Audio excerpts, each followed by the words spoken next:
파킨슨병, 알츠하이머, 치매, 우울증 환자들에게서 공통적으로 나타나는 특징들, 감당할래 이야기 제7화.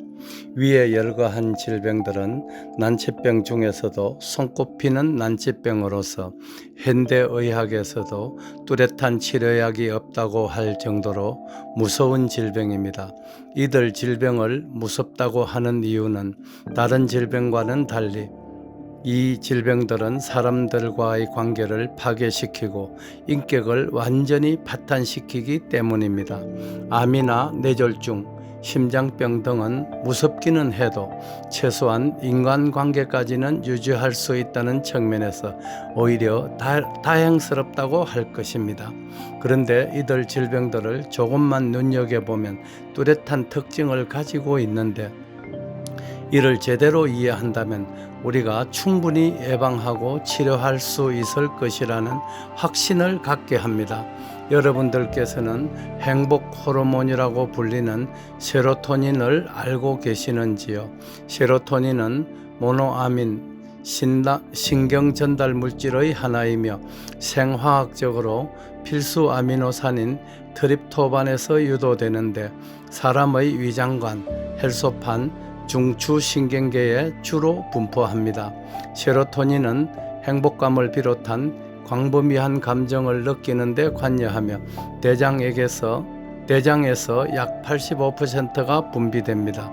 그런데 위에서 열거한 파킨슨병, 알츠하이머, 치매, 우울증 등의 환자들은 첫째, 체내에서 세로토닌이 거의 검출되지 않는다고 합니다.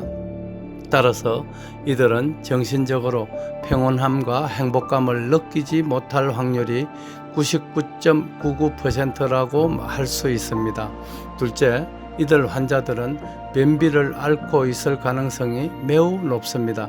변비를 앓고 있기 때문에 대장이 연동 운동을 하지 못함으로써 결국은 세로토닌도 분비가 되지 않게 되면서 그들은 연쇄적으로 행복감조차 느끼지 못하고 우울할 수밖에 없는 것입니다. 셋째, 그들은 신진대사가 원활하지 못함으로써 모든 동작이 느려지게 됩니다. 이상이 위에서 언급한 질병을 가진 분들에게서 공통적으로 나타나는 특징들입니다. 여기서 우리는 큰 힌트를 얻을 수 있습니다. 변비가 이들 난치병의 근원이 될 수도 있다는 점입니다.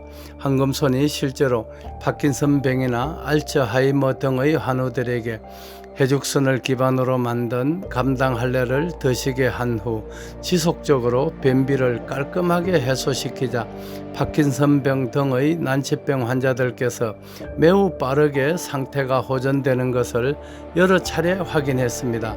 세로토닌은 대장이 연동운동을 제대로 할 수 있을 때 원활하게 분비됩니다.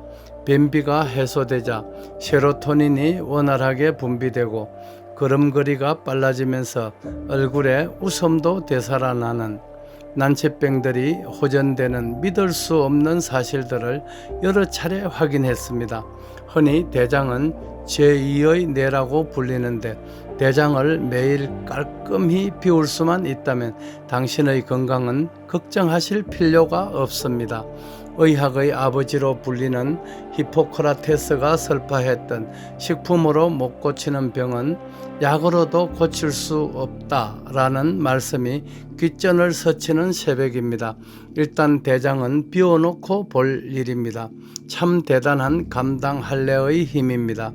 감당할래는 탄수화물을 포도당으로 분해하는 알파 아밀라제라는 소화효소의 활동을 저해시킴으로써 혈당을 컨트롤하는 역할도 수행하는 귀한 식품입니다.